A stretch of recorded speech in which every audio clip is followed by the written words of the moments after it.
So welcome back to Small Things Brought Together, the ongoing series where I speak with people about the creative process. And up until this very episode, everyone I've spoken to has been an artist. But as I think we're all well aware, artists do not have the market on creativity, even though we like to think we do. Creativity shows up in many realms and in many ways. So I'm very excited today to have with me Carrie Heeter. And as always, I will let Carrie introduce herself in a way that she feels is appropriate. Yeah, I hesitate to say more. In fact, I'm very excited about our conversation. And I will say, it's the first time where I felt I had to have some notes handy. So let's see. So Carrie, welcome to Small Things Brought Together. Thank you so much for agreeing to speak with me. And please, how would you like to introduce yourself? Okay, well, we're even because I too felt I needed to prepare, so I have lots of notes, and I forgot to make notes on who I am, so I'm gonna just try to wing it of introducing myself. So anyway, I am an experience designer, and I am a university professor. So I have been teaching different flavors of experience design for 46 years, and I have designed with many different technologies. I'm a techno geek, so I was always studying and designing with the latest technology. And in the early days of interactive television, and then virtual reality, believe it or not, that's really old technology, and that failed. And picture phones and video discs and CD-ROMs. Oh, I started in television actually, and so various tools and things like that. Internet initially started out as boring, so we were going with CD-ROMs. It's like you can't even have graphics in there. It's so limited, like that took off, the other didn't. So I'm used to working on technologies that fail, and then I get to do the next new one. And then came along games, and I'm doing games and stuff like that. And I was expecting them to fail, but they got big, and suddenly there's more than 150 schools with graduate degrees in this. And it's like, what is this? This is crazy. Anyway, so I was like ready to move on, and I suddenly was in a game department. But I founded the Serious Game Graduate Certificate Program. I co-founded the Meaningful Play International Conference. And this was all many years ago. Since then, I am now a meditation designer. So I design and study meditation experiences. It's like after all these years of technology, all of a sudden, I've learned about how to create experiences that happen in the person's mind and body with their eyes closed. It's like, how weird is that? But it's like so cool, and like even more interesting to have it be interactive, to have them be all about making it and things like that.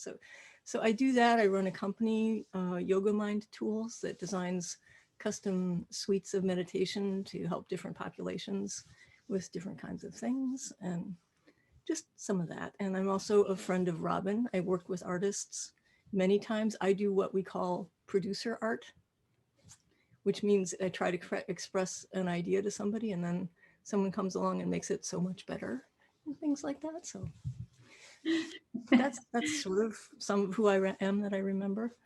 Well, well, you definitely hit on some things that were in my notes, actually, because I feel like you use these terms that just as standalone words are so intriguing and compelling to me that, yeah, well, in your email to me, you talked about constantly becoming obsolete. And you sort of described that starting in TV and and I do totally remember that time when CD-ROMs were the thing because the internet kind of sucked. And in fact, I did a project at a high school in Queens, and we wanted to make it interactive for the students. It's permanently installed in this high school. And so as a way for future students to understand, like, what is all of this? we were going to make, it was right at that moment, we made a CD-ROM about it because it was the best way to do it. And then probably, I don't know, 18 months later, it was like, should have been a website. I know, exactly. You know, way better But than me. but the website is not nearly as good as the CD-ROMs were, right? But you know, this is Yeah. if you want to reach a huge number of people, you go with what the technology is, and that's one of the interesting questions about art, right? Is how much are you mass audience? I mean, in fact, well, I don't care if I'm allowed to. I'll be interviewing you some too, right? So you're representing all of artists. So do artists try to reach as, you know, what do you think about your audiences? How do they influence what you do? I think that's a very interesting question, and I'm sure every artist has a different answer. So that's a very unsatisfying answer, I'm sure. But you know, for me, I feel like you know, there's actually a whole conversation around can you even call it art if the audience isn't considered, you know? And I mean, like, sort of my assumption was you can't call it art if the audience is considered. Huh? Yeah. Because it's like, that's why I'm not an artist, because all I care about is the audience. Is not all I care about. I care too much about the audience, so that's why I'm not an artist. But or Well, am. maybe there are people who feel that way, like, no, I can't even think about who's going to ever see this. But there is, I feel a little bit like, unless someone else's eyes and mind engage with it, can you really call it art? I don't know. It's an open question for me. And obviously, as someone who does participatory projects, my personal answer is no. So, yeah, yeah. And for me, you know, I also think about that question can become overwhelming and kind of like, you know, you get into a state of being frozen, trying to like work into that question. So for me, it's been helpful to figure out who my audience isn't.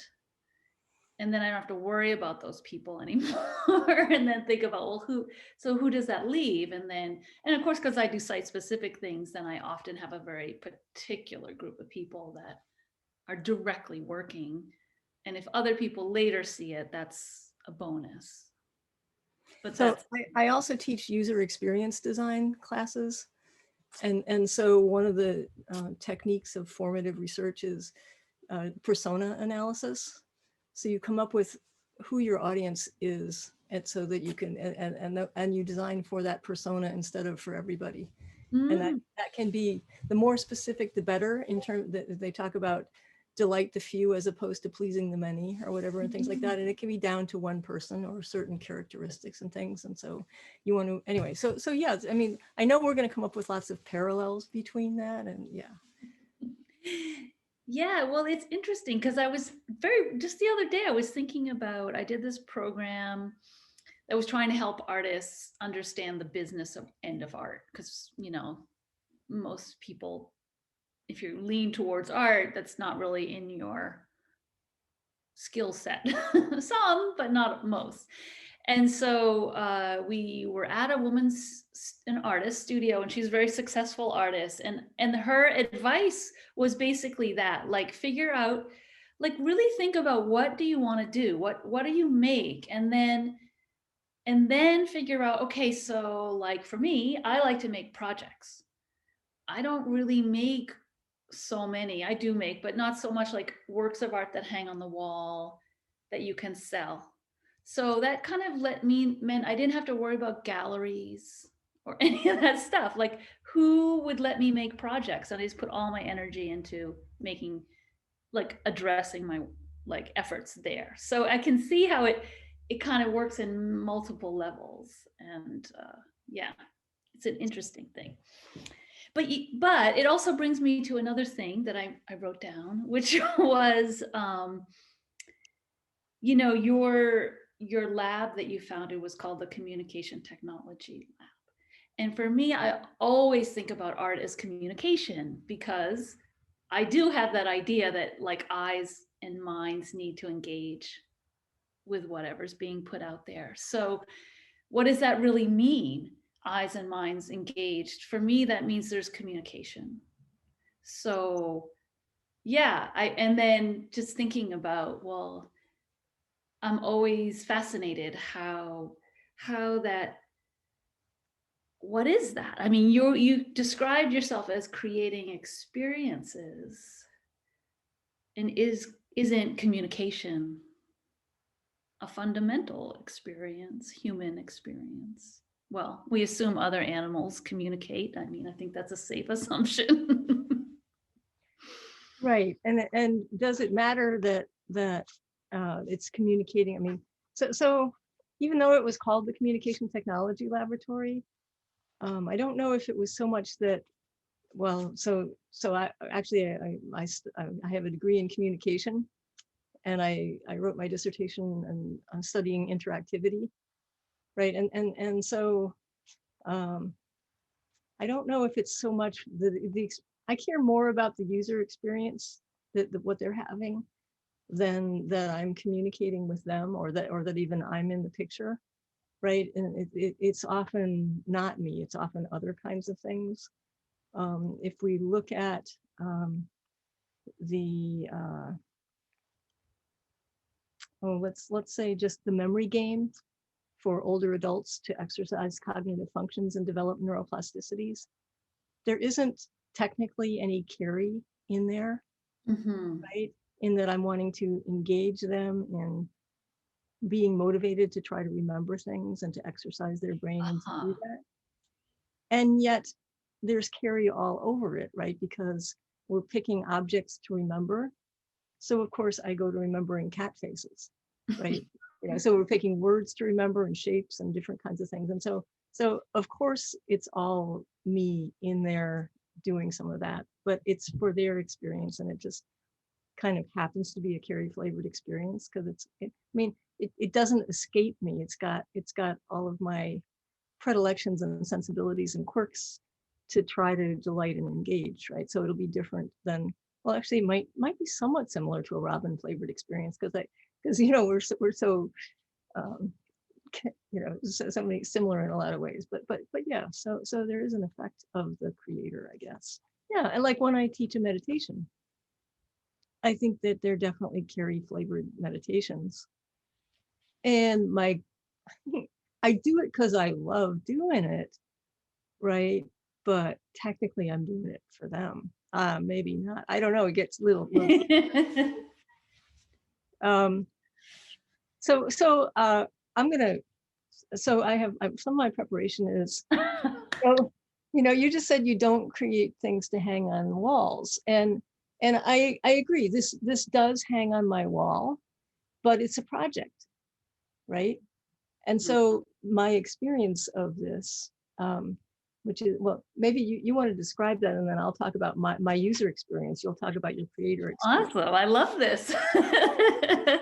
User experience. So yes, thank you. Well, so just to be clear, this, what Carrie's holding up, is a postcard that's part of a project that I do.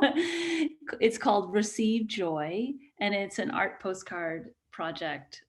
So I send people who subscribe every month a handmade piece of art that is postcard sized, but each one is original, and yeah, and usually I write something on the back which feels timely to me. So there's me in that one. Um, yeah, and then I send them off. And what I discovered was, for me, that it's so on this end, this user end, is so many layers of experiences. There's like, it's whatever project I'm working on, it's usually like the pieces of it that get put into the postcards. So whatever materials I have at hand. So it's a secondary way of working on whatever I'm already working on. So I have like a secondary art making experience. Then I have the experience of thinking about Carrie while I'm making Carrie's postcard, because I usually start with like, kind of just like cut out the pieces, the base layer, and then I just start with something, and then I start to say, oh no, this one's Carrie's. Like there's something about it that becomes clearly about you, and then as I finish it, it's all about you. So then I'm thinking about you. Then there's the experience of writing whatever on the back. That's like something in a conversation that I have in my head with you.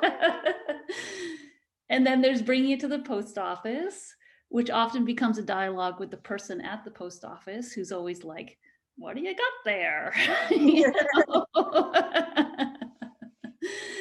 Yeah, and then if I'm lucky, I hear from the recipient about their experience of the card. So what you've described is the creator experience. Okay. And so I'm the user, right? Receiving the card. And it blows me away when it arrives in the mailbox. I mean, it's like, here is this piece of robin here from Newfoundland, and if I'm pronouncing it right. And it's like, oh my goodness, and I can touch it and it sits on my wall and I just stare at it, and I mean, on one level, it doesn't matter at all what it is. It's like, oh my gosh, there's a piece of robin, right? And you're hijacking the typical idea of a postcard where it's this printed image that some other thing has created, and you buy it and you write some words on the back, like, hi, having fun here, or something really deep, right? But the image stuff is not the personal side, it's the other stuff usually, and things like that. And this is just like, anyway, so the user experience is way beyond just looking at this as the shapes and the colors and what's in there, right? There's the personalness of it. I mean, could easily do a meditation on the receiving end as you sort of are meditated and you're doing it. So I think I've pulled us off track, but we're starting to identify, creator perspectives and user or player or meditator perspectives, and what we're trying to accomplish in creating the things, right? How much we think about what's going on for them. And I don't know, it's just, I love this stuff. So. Yeah, so I mean, I'm way back when I started this series, it really came about, and I think I shared this with you previously. It came about because I was listening to some random scientists on the radio talking about studying the creative mind. I feel embarrassed now because I'm like, I have no idea what they did, who they were. They became anonymous scientists, but they were trying to see, like, why is the mind of creativity different? Is it different? What happens? So they studied all these people who did creative pursuits and saw, what do they all have in common? Do they have anything in common? And they did. And what they had in common, as they were talking about what they had in common, for me became, I immediately identified it as Sutra 2.1 in Patanjali's Yoga Sutra. And that is a sutra that is defining what's called Kriya Yoga, the yoga of action. And it's pretty concise, which is, you have to make an effort, then you do some reflection, and then there's a sense of acceptance or surrender or letting go of kind of expectations. And that's what they discovered, that creative people who engage in creative activities do. And that was common among, no matter what you were doing. And they practically said it exactly like that. And I was just kind of like, I've heard that before, And that's actually what spurred this series, because it made me think about, how could something that you can sum up basically with 3 little terms manifest in the world in this infinite way? So, and how fascinating that people who studied the mind so deeply and profoundly, like the yogis in ancient India, I mean, this knowledge was written down like 2,000 years ago or less, but like before that, it was an oral tradition for millennia. So this is ancient wisdom. And And so it's so human. It's so human, that process. And in the Yoga Sutra, it's a process leading us towards what we could call it liberation or freedom from suffering or whatever. And like, how interesting that creativity, what we call, let's say, a creative mind, would put you on that path. Like, to me, that's so interesting. So in the yoga, I mean, borrowing from some of the other sutras and mistranslating them, I think of it as being more and more connected with your authentic self, right? And that matches what I think of with artists and creators. Is it's coming from somewhere in here, right? That you need to be tapped into in order to do it. Yeah, yeah, and I would distinctly remember, what we might call as yoga students, that sense of there's no gap between what is happening in my mind, what's happening in my hand, and what's getting put on the paper or the canvas or whatever. It's a complete, it's just a flow, I guess you could say. There's no sense of Robin. There's no sense of the paper out there or the pencil in my hand. It's just happening. And like that happened enough times that it became like I had an opinion about it, which is I liked it. It's good. And I knew that when I'm in that mode, whatever gets made has a zhuzh to it that other people felt. It was communicated, let's say. So then I got curious, like, well, what is that? And how do I get more? Yeah, yeah.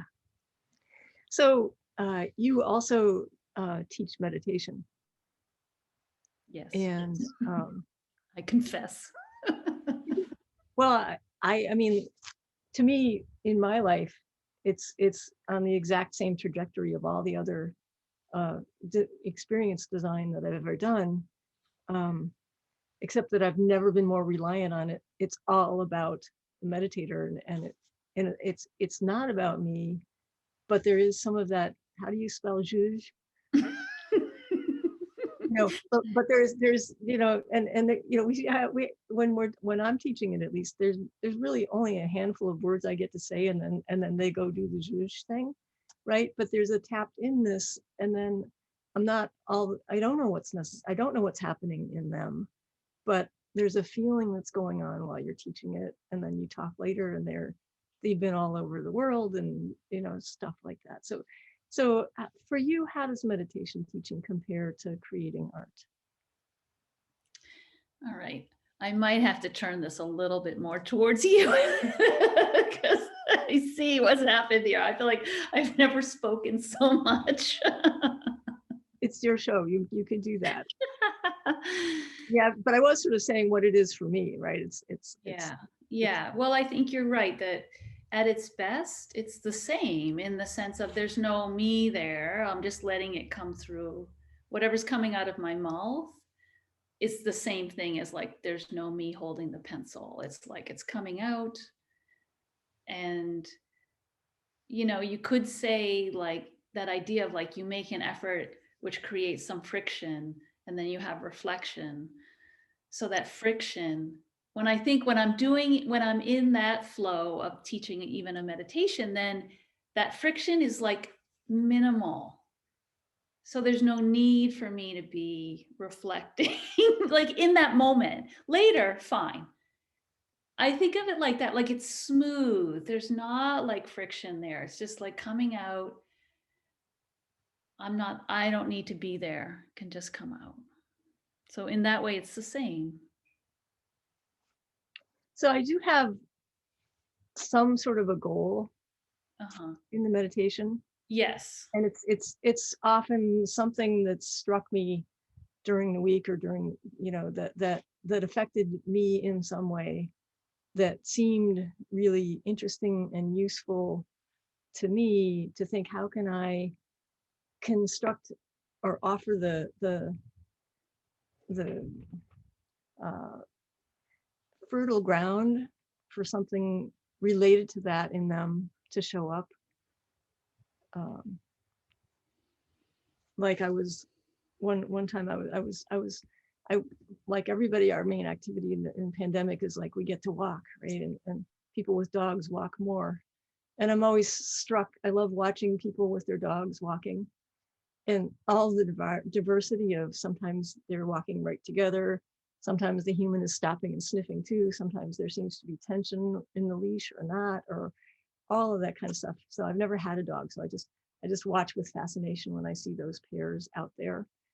And so I taught a meditation, taking your human for a walk from the perspective of a dog, right? Or something like that. And so it's just like the human dog experience and the walk experience of having that experience.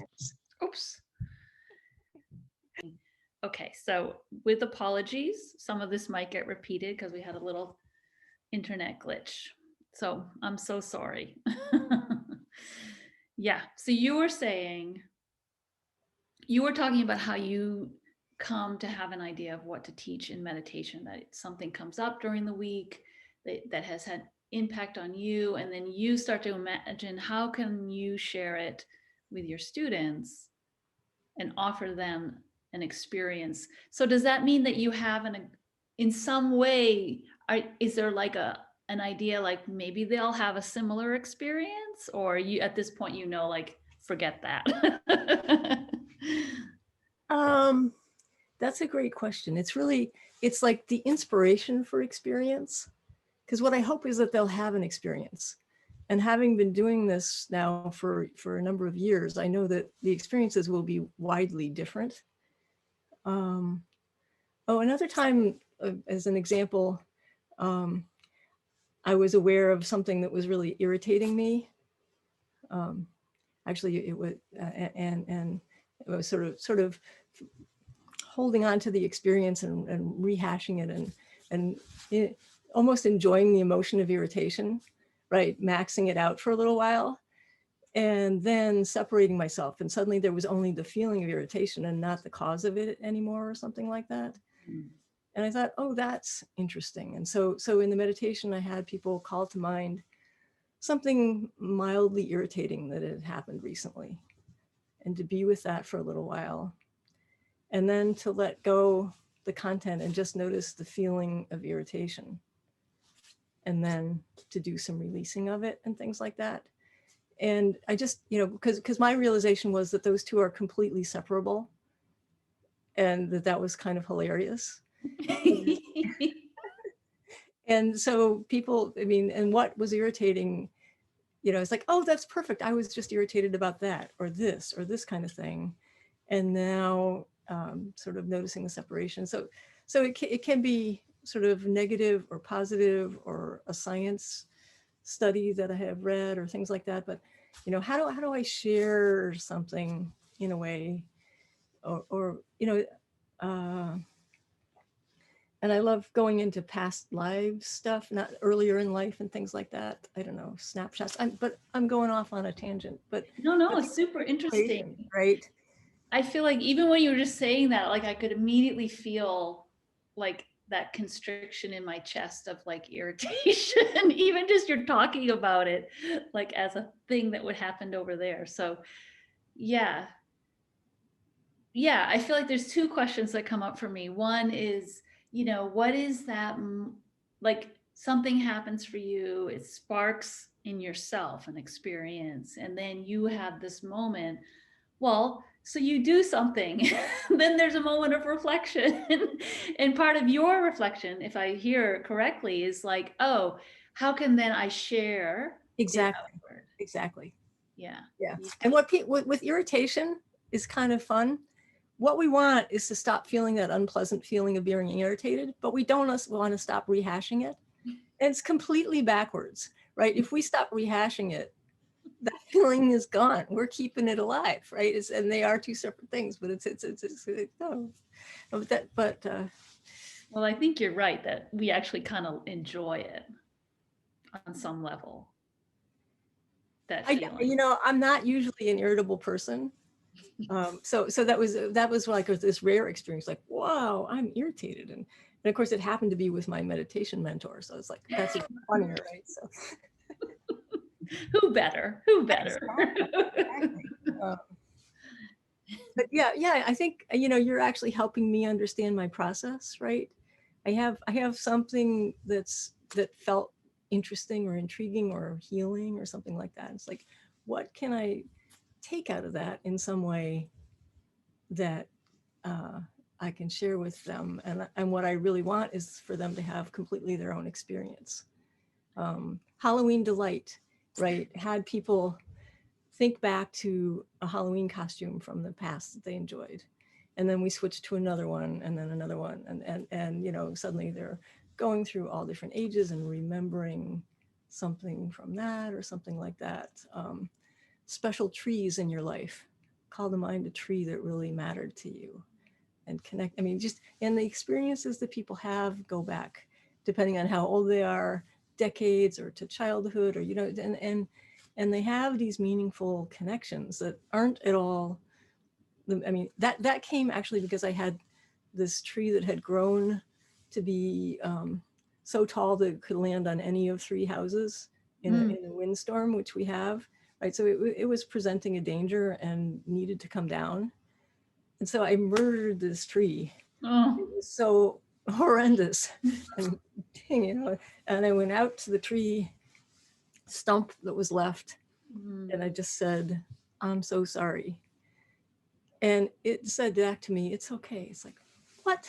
And when I was walking along the streets, every time I passed a tree, I was expecting they were going, there goes that tree killer, but they were friendly to me, and so that led to call to mind a special tree in your life, right? And so what is it, right? And because we're doing it with meditation, with doing preparation so that we're changing how the mind and body functions, quieting the mind, some relaxing the body, and being more open to connecting, right?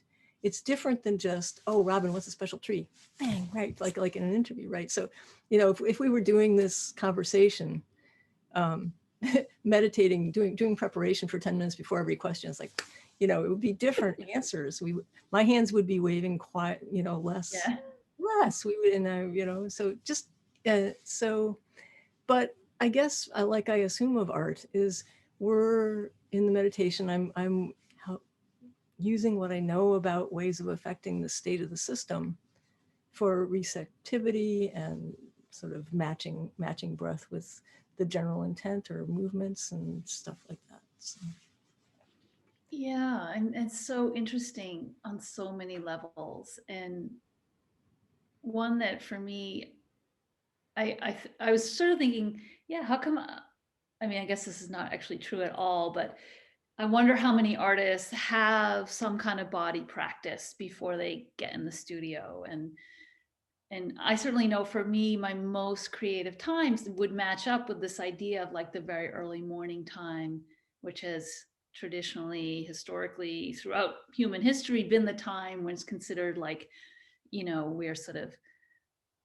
what do they call it? Like the thin time or something like that, where like the liminal is what you call yeah, it. Yeah. yeah, Yeah. that time when we're closest, where there's not so much layers between us and the rest of the universe. And yeah, I would say every idea I've ever had for a project happened during that time of day.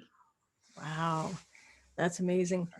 So Yeah. I've started watching your series, and I'm really, I mean, I love listening to artists. I love watching them work. In my lab, we had artists, we had programmers and others, and people would just gather around the artist and watch. That's so fun. Watching a programmer or a producer is not nearly so fascinating, but it's just like, oh, look what you just did and stuff like that. Where was I going with that? But I mean, this may be like a silly stereotype, but my impression of artists is that they're among the most conscious of their process of any avocation or hobby. It's like you can't not be. You have to be aware of this kind of thing and be preparing in what you do. I mean, I was watching, was it Atweller, one of the recent ones? Yeah, Roberta. Portland, yeah. Yeah, and she was moving around and talking about fun and all this kind of, and you know, and it's just so obvious that the state of her system and when and what is just, you know, like assumed natural. Of course, this is how I do that. Yeah, yeah. Well, I mean, to bring a consciousness to it, I think what you're saying is true. Yes, most artists are aware, like, of what works and what doesn't. And, you know, I also was thinking about, as you were talking, this idea of like the mystery. And I have to confess, sometimes in our yoga sutra classes, sometimes for me, I get a little irritated by when people want to dissect it in a to a point. I don't know. I have a threshold that's like, let it be mysterious. Like, let there be mystery here. We don't need to know every little thing that's happening in our brain or system or whatever. I don't even, because I don't think it's helpful, actually, my opinion.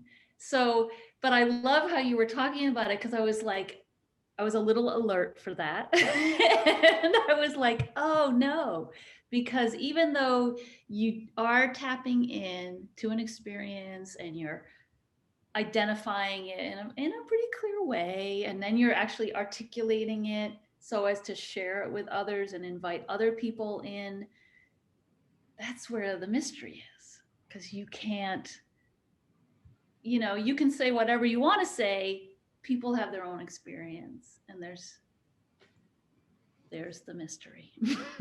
So actually, a couple of weeks ago, I taught the meditation theme was a sense of mystery, you Mm. know, because it's a feeling, Yeah. right? It's an emotion, this sense, and so allow to come to mind, an experience, or the feeling, you know, an experience that gives you I don't remember the wording. I don't remember much of anything, but just, you know, tap into that, and what brings you that feeling of mystery or awe, or I mean, that's always a different one, and Mm. things like that. But yeah, I mean, I'm wanting to give them something, but I don't know what the thing is, and I have no idea where it comes from or what it will be for them. Although it's interesting how consistent people are, right? With So themselves? yeah, so like you and I have done the Wednesday morning meditations with Chase Bossart from Yoga Well Institute. Commercial here. For I've been doing it every Wednesday morning for eight plus years, right? Wow. And then every other week people come together and talk about their experiences. And I pretty consistently have a Carrie flavored experience, right? And it's not just me. When each person talks, you know, it's like, oh yeah, we know this about you. It you know, you almost don't need the visual or the voice to know who's talking about what they had, because um, it's the person and the offering. Yeah. Yeah. I wonder if they're I wonder, yeah, it must be the same in reaction to art projects or art work, or we have a certain consistency of who we are and what we like and what we do and how we react to stuff. Yeah. I mean, I guess what I think is interesting, I briefly had a connection to a sutra. So this is in the third chapter, one of my favorite ones, actually, in the third chapter, which was, you can know, I'm not using the correct paraphrase, but whatever. You basically, after you gain some facility with your mind, uh, you can know every thought, and you can know other people's thoughts, basically, because you know all your thoughts so completely and intimately. You can know what other people are thinking, but you don't know why. And that was like, there it is. There's the mystery. I love that one, because you'll never know why. And it's like, hello, humanity. So good. So good. But that also, what you were saying is like, oh, this is why, like, we have our preferences, and even in art, or even with meditations, like, give me a moon meditation, I am 100% there. You know, give me some other thing and I'll just be like, ugh, no. You know, and And then what happens when you're kind of asked to step out of that? So usually that's like that friction moment, right? So if you're giving someone a meditation and they actually are having kind of a negative reaction, I don't like it. Now the story starts, you know? And even with art, like if an artist is asking somebody through their senses to see something or see slash experience something that is disrupting their perception of the world, which to me is a great definition of art right there. You know, like oftentimes the reaction is negative. I mean, yeah. So Well, and in a lot of ways, the most impactful meditations for me as a user, not the teacher, are the ones that totally bomb, because it shows me so much about me. It's like, mhm. why did that motion, trigger me so much, or why don't I get that, or it would be much better if I had a specific example. Oh, when we were doing the caterpillar turning into a Oh cocoon, yes, I putting remember on this that one. butterfly, that was great. But then the next week we were back in the cocoon. It's like, I'm not going back. No way I'm going back, right? So no, no, no, no, no. It's just, I mean, that's a silly example, but you're probably aware that that's kind of like Carrie flavored examples, right? Reverence. Yeah. I just, when you said that about like, oh yeah, you could probably match, like if you just read a transcript with a no name, you would know.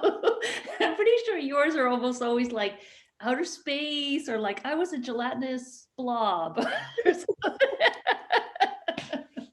Yes, when we were holding seeds in our hands, they were black hole seeds, and I planted them. And yes, yes, okay, yeah, yeah. No, I mean it's like embarrassing to be a consistent. It's embarrassing to be seen, right? It's like Yeah. not safe. But yeah. Yeah. So I didn't know if you wanted to get into serious games. Yes. Art. Yeah. Yes. Yes, because I feel like those are, I'm just looking again, sorry. I feel like this idea of like, well, there was art, communication. I also think about like, and you touched on this, but this idea of like embodiment and technology, which are not two words I would often put close together. Although technology could be anything. This is technology right here, you know. And this is technology too, and so is this. I mean, maybe that answers my question, but it was Uh-huh. really like, oh, how do you see those two? You know, like to me, embodiment feels like almost the opposite of technology, but clearly Well, wrong. so everything we do, all of our experiences are embodied, right? And technology crosses space and time and allows us to reach people in different ways. And so I'm gonna, yeah, actually, I don't care if I show my slides, but I am gonna show a few right now, because it's completely related to what we're talking about. So let me go into that and then find. Are you able to share? I might have to make you host, which is fine. Yep. Yep. And so what I'm going to walk through is just this quick, I was working with Marcel and the company Cubicle Ninjas, and they were aware of the meditations that we were doing, and they had created this guided meditation VR system. And so they had all these different environments where you could put on the 3D goggles and you would be on the beach at Cancun, and you could look up and down and all around and things like that. And so they invited us to make meditation, to go in their environment. They had an actor with a British accent reading these meditations that were just, from our perspective, awful. And it was like, oh, we get to try figuring out what to do. So how do we take what is a technologically immersive experience, right? You're in the beach, and how do we make it even more of being at the beach? Mm. And so I'm gonna just share for a second here, if I can find it now. There we go.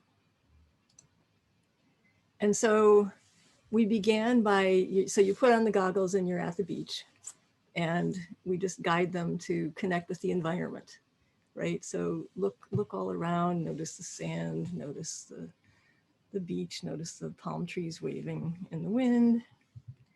And then now connect with your body. And we actually, so you're wearing these headsets and you're doing virtual reality or yoga movements. So as you inhale, raise your arms up towards the sky. As you exhale, let your arms float back down near the sand, right? So first the environment, then the body and the environment. So we're cueing both awareness of, we've got nice science terms here, visual and audio perception of what you're seeing and hearing actually. And then the somatosensory awareness of physical sensations and feelings and things like that. Then we actually had people close their eyes, which cracked me up, right? Because you've gone to all this trouble to have goggles in this 3D environment, right? But now close your eyes and notice how you feel. Notice how your body feels. Feel the air, and people are actually at this point feeling sand touching their skin, and even though stuff like that, right? And then we open your eyes again and go back in, but now you're deeper, right? Because you've been doing, and there are yoga movements throughout this, which is really funny because you can't see your arms move, right? Yeah. We figured, well, it's better to do it than to not do it, even though you get used to not seeing your hands. Then we calm the system by extending exhale, feel the environment, and oops, back the wrong way. Anyway, so that was it. But so I'll stop this here. But so, here we are, we're using yoga and meditation and technology to really have a very deep connection with a beach environment. And we could all, you and I have certainly done many ocean and beach meditations and things like this. This is different because you've got it, it's really, it's a sense of being there. And we showed it at the Foundations of Digital Games conference to people. And they said, wow, it's like being at the beach, but it doesn't rain, it's not too cold, people don't kick sand on you. It's like more perfect than a beach experience or things like that. But just so playing with what you can do with technology and the mind, and more than just, oh, look around, right? I mean, to me, one of the most fascinating parts of that is that you had people close your eyes. Yep. Yeah, because there's the mystery. remember this body, right? Go back into this, right? Because technology pulls you out. Yeah, absolutely. Yeah, no, that was by far my favorite part of it, right?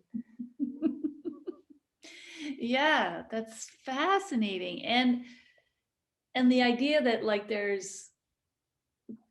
you're like pulling people out, but pulling people back, like move your body, touch your body, close your eyes, and there you are. Notice your hands, right? Yeah, so feel yeah. So fascinating.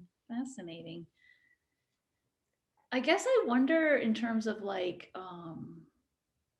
meditation, if ultimately, according like to most meditative traditions, there's the sense of the self dropping away. There's no more witness. There's no viewer object. I mean, is that just not part of kind of what you're working in, that you're not working in that realm, or like it's because you're creating an experience? It's very much, there's an object, there's a viewer, and there's an interaction. Well, so I was showing you that example because you were talking about sort of technology being the opposite of experience.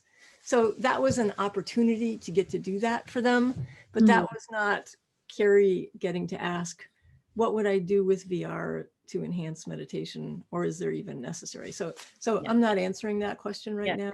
And so I was answering a different question we're asking then at the time. Yeah. Do you have an answer to that other question? It's something that I wonder about, but I'm not sure. I think it's unlikely that I will explore it because for the last 24 years, I've been living in San Francisco, and the lab I ran is in East Lansing, Michigan. And so I'm much more focused on what I can do with just the mind and going deeper into that. Mhm. But I don't promise to stay that way, because some, I have had companies sort of say, hey, what about, we've got these. So it might happen, but right now it's not a focus yet. Mhm. Mhm. There's so much more to learn and to explore. Mhm. So we talk about serious games. Yeah. Um, Yes. so that was fairly heretical. Is that how you say that word? Heresy, Yeah, heretic. I think so. So, games started out as, on the Atari, and they were games for young boys blowing things up and having a lot of fun with that for them. And gradually they sort of expanded into more and more mainstream and reaching more and more people and things like that. But it's supposed to be fun. And nobody, you can't, you fun killer. What do you mean serious games? Right. And so, a serious game is a game where the designers have a goal for the user beyond entertainment and fun. It's actually extremely broad, right? And it elicits from the people who love to play games, at least at the time, it's like, how dare you, put a wet blanket on our fun. And I think partly it's just my contrary nature, right? Because when I come to teach meditation, which is supposed to be serious, right? It's like, okay, we're going to do the homemade cookie meditation today, right? I mean, or wild animals, or selfies, or the strength of an elephant, right? So for me, there's always the fun and the serious in it, and that kind of thing. But so serious games, I mean, um, this is fairly horrifying, but I can't bear to play games. I hate games. I don't like rules. I can't stand beating someone else. I don't like to compete. I don't like to lose. It's totally complicated to me. I can't just play to win because I'm worried about the other person. Anyway, it's just, and it's too constrained. It's like I would go into, you put the headsets on, you're playing the game, and they say, there's a dinosaur coming at you, shoot the dinosaur. It's like, no, I want to look at this prehistoric fern. I will not do what you say. So, and it's not a good thing. I refuse to shoot things in games, and they're beautiful. And they look really cool, and it's obviously really good for people. And there are many super interesting games of all kinds, and it's a character defect of mine that I just can't do it. But there are all kinds of fascinating serious games. I mean, there's the obvious games for learning. There are games for health that are like helping you understand, like, let's say, how coronavirus spreads, or helping you build healthy habits. Jane McGonigal, one of the top game designers, created this game to help you create healthy habits, where you set up your goals and you get all these rewards, and you have hero support friends who are going in and rewarding you, all the, so there's that. One of my lists is in my serious Foundations of Serious Game class. Here's a few of what my students are working on this semester. Let's see. Picky, which is, there's an eating disorder that develops, ARDVA or something like that, where from early childhood, you're either allergic to, or there's all these foods that you won't eat. So it's an empathy game to understand what it's like to be a picky eater. And so you're offered all this food and you can't eat anything, and you go around, it's like that. I mean, there's a whole class of games called empathy games. Another student is working on an empathy game to understand individual differences. And so you get assigned particular characteristics, and you play the game with those, and you realize what it's like to be this or that kind of thing. There are games to understand what it's like to be depressed. There's a game to understand addiction, where it's not like a textbook. You're playing as this creature flying around, attracted to things. And so anyway, so there's this, unbelievable creativity in it. A lot of the games right now are related to the pandemic. So there's a work it out game for different households to present challenges for workouts. To another one, and to see who, kind of like the basketball game of horse, where can you do a shot like this? And then that, but it's like a much more intense workout and things like that. So one of the students is a graduate teaching assistant for video and photography. And so he's working on a game called Snapshot, where you draw a card for a camera technique, and then also a complication, like what the subject matter is or what the emotion is or things like that. And the idea is, he wants to just get people's hands on cameras and get doing that. And so soft focus, athletics, or, or anger, or, that kind of thing. And so just doing that. So I'm like babbling. Let's see, is there any other example? Another student's doing a healthy food colors game. There's, if you eat fruits and vegetables from a wide spectrum of colors, you're going to get a diversity of vitamins and minerals, because the reason they are some of that color is because they have that stuff. And so this concept, just playing this game, it's like, whoa, you start thinking about after that, what are the colors that I'm eating today and things like that. And so it's like all over the place. Surviving loneliness.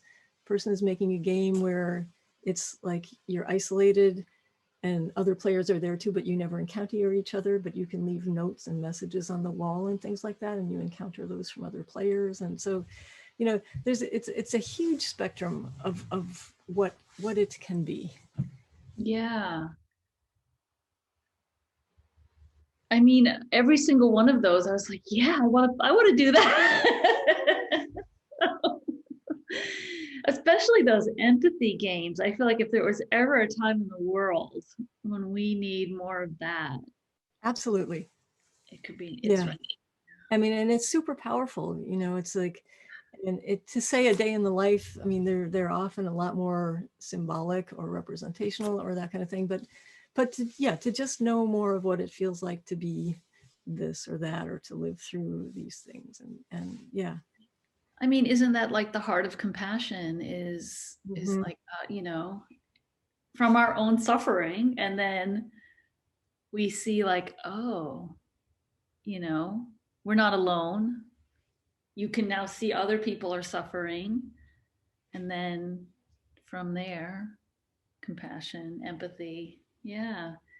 But to really have that experience, when you're talking about like, oh, what if you're in a game and you're addicted? I mean, that would be like a life-changing experience, I would guess, right? And that's it, giving people experiences, like, but kind of safely. Like you don't actually have to go out and become addicted. Right, exactly. Right. Yeah. And the picky eater game, that student has lived with it his whole life. And you get a lot, most people don't understand, right? Oh, come on, eat this. Oh, come on, all of that stuff, and just the how it develops and stuff. And so just, if in his case, it's very personal, it's like, understand me, understand what it's like, and to be able to, through the medium of the game, kind of a thing. So I was wondering about art and fun.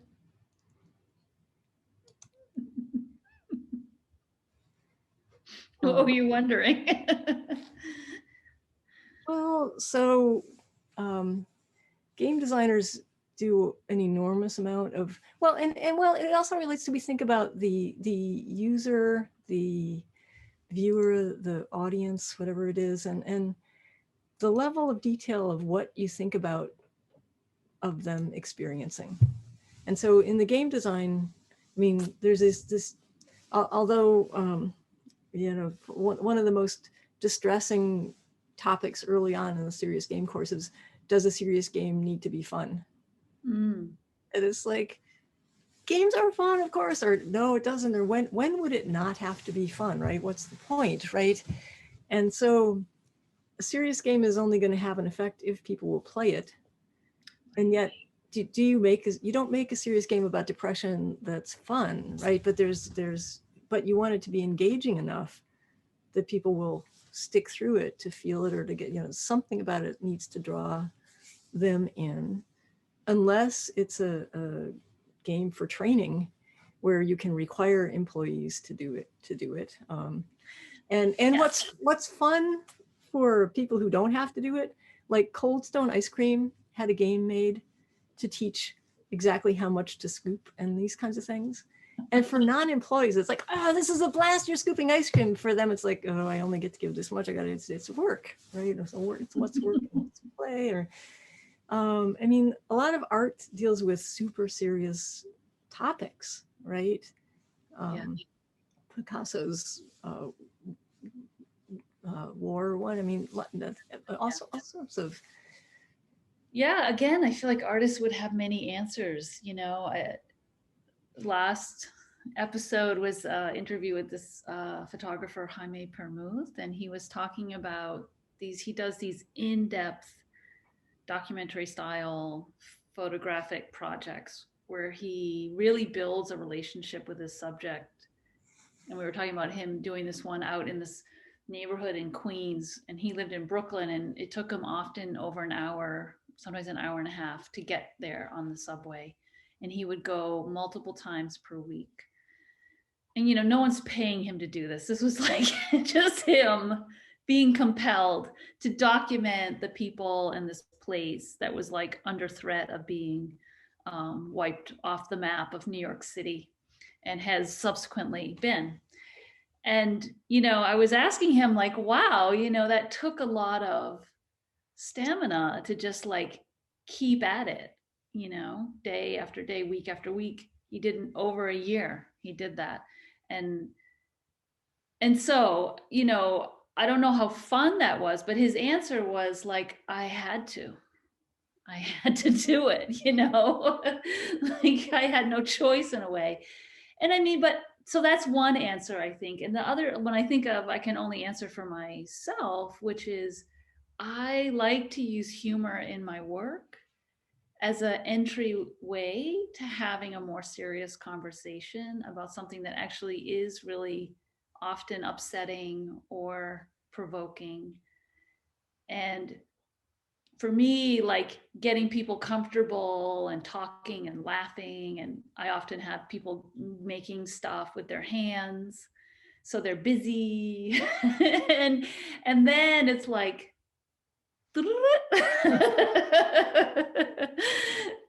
so, but also like then their receptivity to like kind of like your virtual reality. It's like, okay, they're moving and breathing in a particular way, their state has changed, and now let's go a little deeper. And then I mean, in some ways I never actually thought of it like that, but when you say that, your introduction to meditation course, 8-week course that you taught through Yoga Well, that I got to experience on the tapes, many of your meditations had that gotcha moment. After I was all like calm and open, and like, haha, it's like, or it's over now. It's like, whoa, wait, so yeah, I mean, I get it, right? Because that's a way to have an impact, right?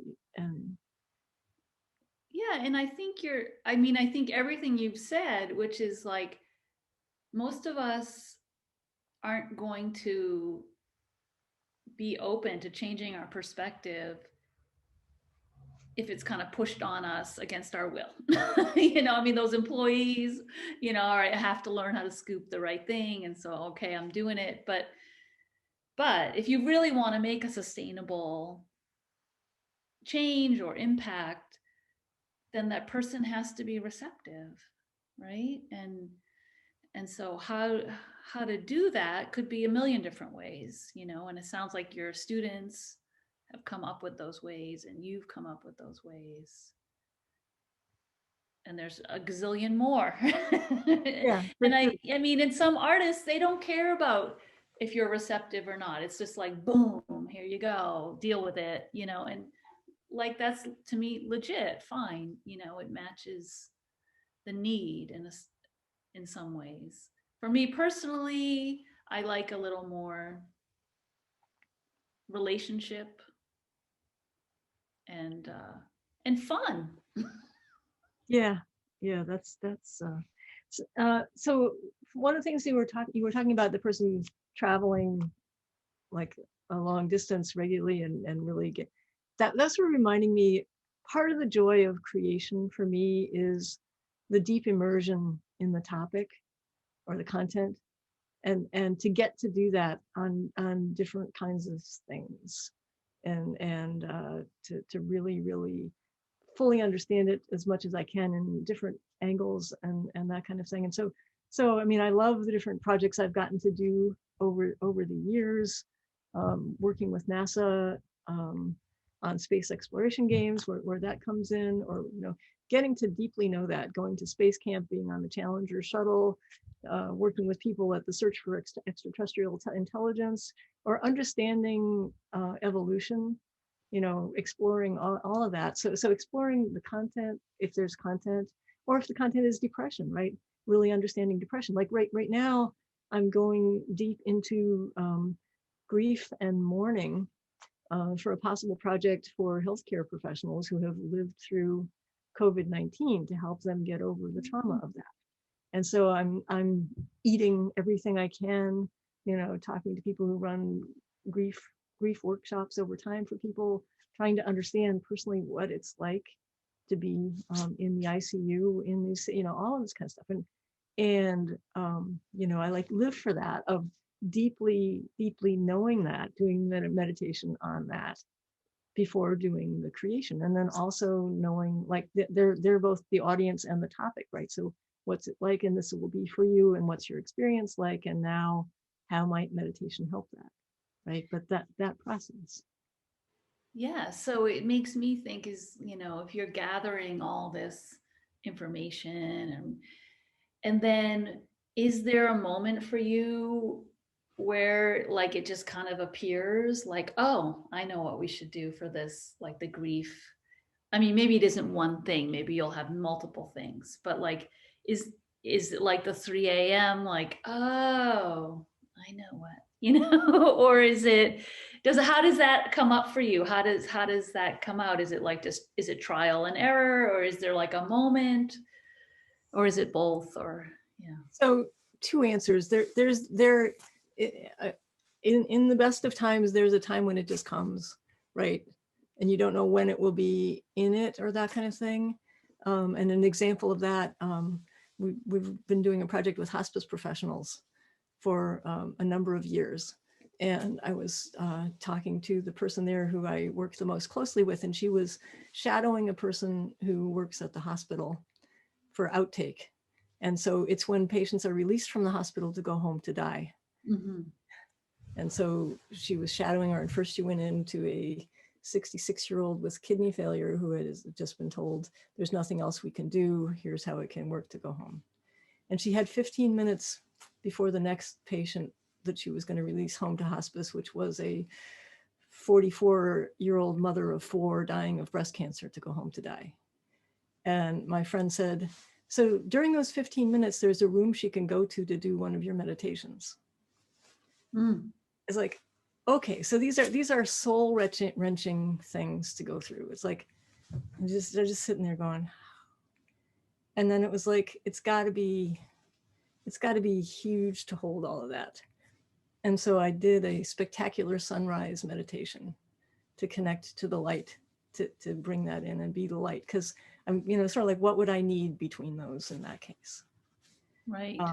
I'm also doing a series for academics for the final month of the semester. You can feel the tension rising.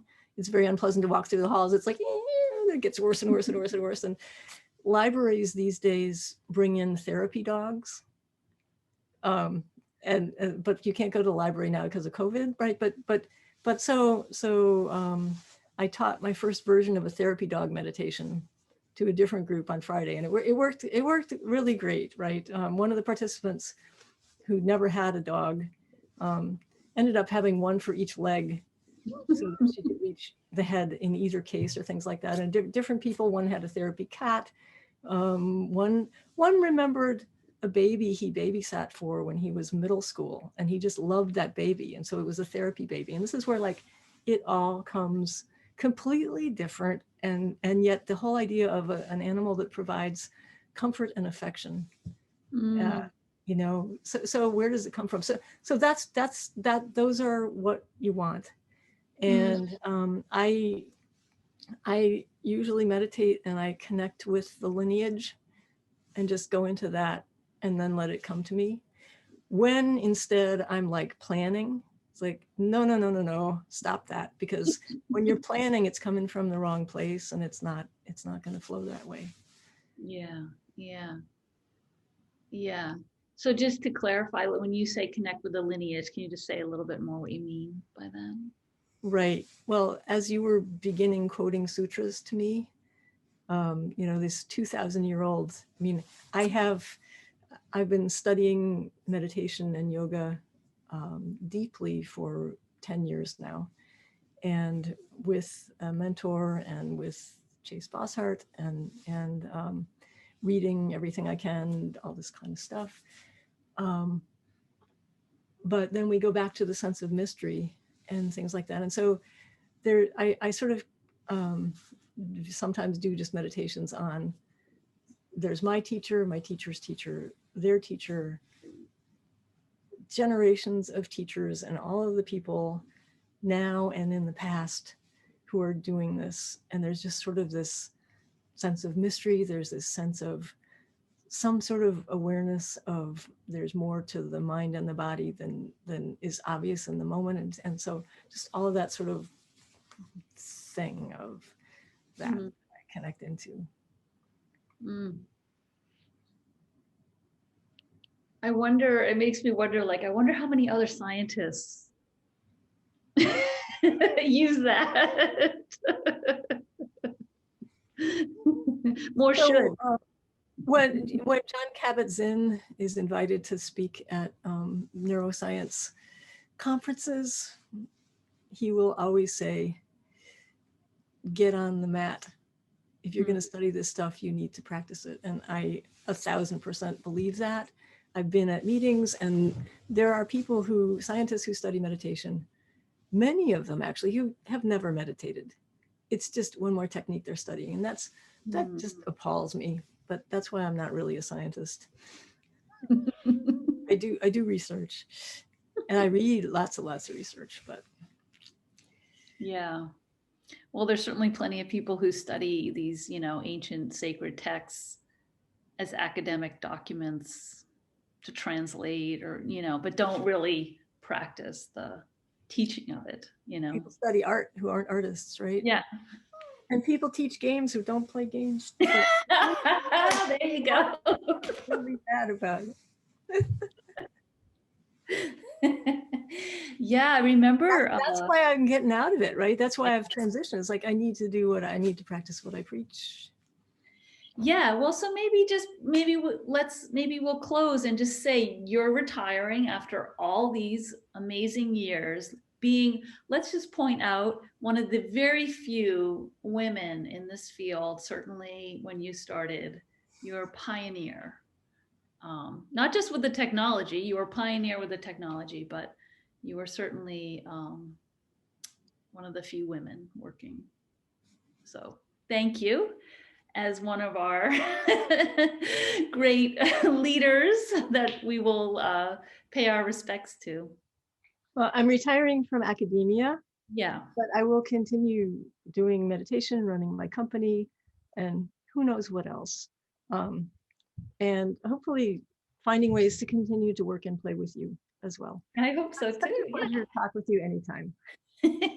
So, and just another thing that I always will offer is we'll put in the comment or the description below the video links to anything. So perhaps any websites or your company, that you are going to start working more full time to develop these ideas of using technology with meditation and that user end experience. Great. Yeah, there's a link to my personal academic website with projects and papers and my company. And that would be lovely. Thank you. Okay. Good. Well, thank you, Carrie, so much. Always great to talk to you, Robin. Take care.